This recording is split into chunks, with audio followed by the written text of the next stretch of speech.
We now move to questions from the party leaders, and first this afternoon, the leader of Plaid Cymru, Leanne Wood.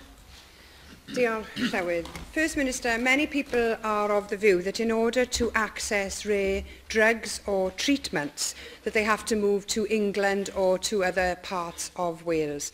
Are you confident that people with rare diseases or rare cancers are able to access the treatment that they need regardless of where they live? Yes, I mean, we have a system, of course, as the leader of Plaid Cymru will know, where when new drugs appear, they go through an approval process via NICE. On occasions where drugs are not approved, there is then, of course, the IPFR process in Wales, where people can make individual funding requests to have drugs funded for their particular needs. The First Minister will know that the existing system is not working. We do have a problem here, yet you do seem to be in denial about that problem. Now, I know that you were aware of the case of Irfon Williams and the holi'r campaign, and I know as well that they've been trying to secure a meeting with you. There's also been another high-profile case over the weekend involving the former Chief Executive of Betsy Cadwaladr. My concern also extends to those people, of course, who are not in a position to relocate either to England or to other parts of Wales for treatment that they think that they need. Now, the perception is that the Welsh system is not fair, that people in Wales are losing out. How can you reassure those patients in Wales, and what is your message to those people like Irfon Williams and his family who are not able to receive the treatments that they believe that they need? I think it's important that treatments are not offered by politicians. It's a decision for doctors.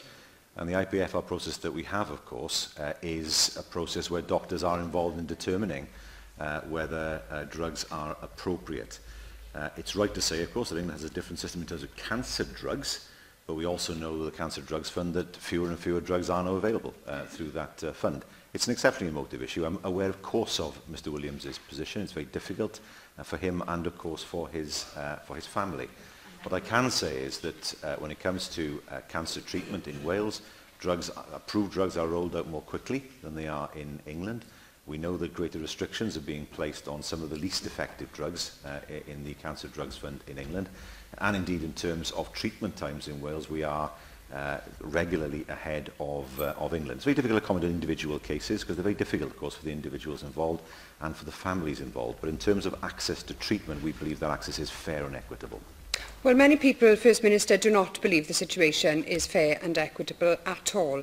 Now, a Plaid Cymru government would establish a new medicines and treatments fund that would end the postcode lottery.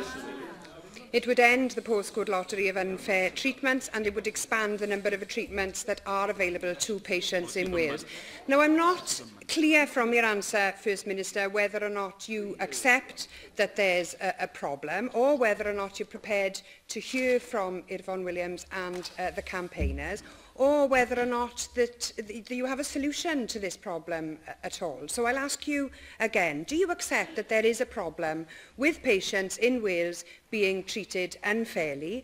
And if you do accept that there is a problem, can you please tell us what you're going to do about it?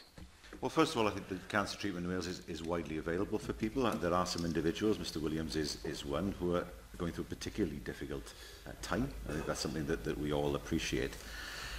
One thing I have to say, of course, that in the main, for most people, the drugs that are available through the Cancer Drugs Fund in England are not life-saving drugs for most people. They are drugs that sometimes extend life by a few weeks, a few months. It's difficult to tell with individuals, but of course, it's natural for people to grasp an opportunity if it's there.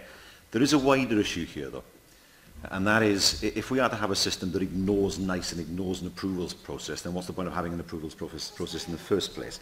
And secondly, one of the problems with the Cancer Drugs Fund is that it pays drugs companies whatever they ask for the drugs. There is no pressure on them to reduce the cost of drugs. And in the NICE system, there is. What happens in NICE is they will come back with a reduced price, and then, of course, there is a cost saving as far as the NHS is concerned. The difficulty with having a system where there is no pressure on those drugs companies is they can charge whatever they want, knowing that they'll get paid whatever they want. And that financial discipline isn't there. And of course, it's important to make sure that we have drugs that are effective. pharmaceutical companies will make lots of claims about the drugs that they bring onto the market. They invest a lot of money into those drugs.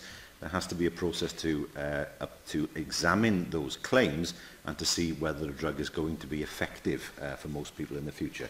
Where, of course, an individual may be able to benefit from a drug that's not approved, then the IPFR process is there. Although, of course, as you will know, the Minister has been looking at how that process might be improved in Wales.